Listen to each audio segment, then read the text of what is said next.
یہ اہل سنت کے جو 6 حدیث کے بڑے عالم ہیں ان میں سے امام نسائی بھی، ان کی بھی کتاب جو ہے درسوں میں شامل ہے۔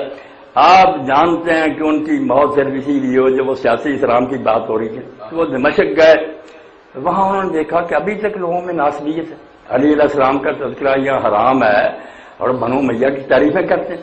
تو انہوں نے ایک کتاب لکھی خصائص علی، وہ اب اردو میں ترجمہ ہو گیا، اس میں صرف وہ حدیثیں اکٹھی کی جن میں اللہ کے رسول علیہ السلام نے علی علیہ السلام کا تعارف کرایا اور درس دینا شروع کیا۔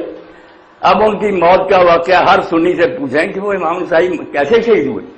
جب وہ درس دیتے تھے تو ایک دن ناسبیوں نے کہا کہ تمہیں امیر شام کی فضیلت میں کوئی حدیث یاد ہے؟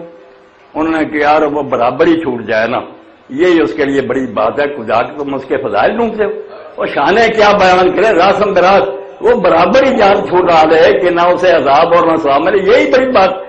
تو اس پر امام نسائی کو انہوں نے مجبور کیا نہیں کوئی تو ان کی فضیلت میں بتاؤ۔ پھر انہوں نے کہا ہاں ایک صحیح حدیث میرے علم میں، وہ امام مسلم نے لکھی ہے، مسلم احمد میں بھی، کہ اللہ کے رسول علیہ السلام نے کسی معاملہ میں حضرت عبداللہ بن عباس رضی اللہ تعالیٰ عنہ کو بھیجا کے بلا کر رہا، وہ گئے، انہوں نے کہا وہ کھانا کھا رہا، پھر بعد میں بھیجا پھر کھانا کھا رہا، تیسری بار بھی جب کہا کہ کھانا کھا رہا ہے امیر شام، تو آپ نے فرمایا لا اشبع اللہ بطنہ، اللہ کرے اس کا پیٹ سیر ہی نہ ہو۔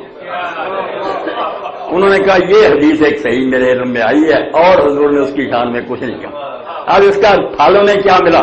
مسجد میں ان بیچاروں کے خوشیے تو کچل دیے گئے، ان کا پیٹ جو تھا اس کا چھلانگیں لگائی گئی، امام نسائی بیچارے اسی صدمہ سے شہید ہوئے۔ یہ جتنی کتابیں صحاح کے مؤلفین اس میں دیکھ رہے ہیں کہ نسائی رحمۃ اللہ علیہ صرف جان دے گا کہ ولی علیہ السلام کے فضائل بیان کرتے تھے، اور یہ مقابلہ میں کہتے تھے جن کے ہاتھ میں حکومت آ گئی ان کی شان بیان کرو، انہوں نے کہا یار اس کی شان کیا ہے، وہ برابر چھوٹ جائے تب ٹھیک۔ اب سنی حضرات جو ہے نا اللہ کا اگر خوف کریں، میرے خلاف ہوئے مجھے کافر قرار دیں، میں کہتا ہوں یار اہل سنت میں سے اہل حدیث میں ایک عالم پیش کرو جو علی علیہ السلام کے مقابلے میں کہتا کہ امیر شام حق پر تھا۔ کون کہتا؟ کس کا یہ مسلک ہے؟ سب مانتے، پہلی خلافتوں کو چھوڑے، علی علیہ السلام کے دور میں سب مانتے کہ یہ معاویہ جو گزارا جو اصحاب جمل ہیں وہ بھی نہ حق پر تھے۔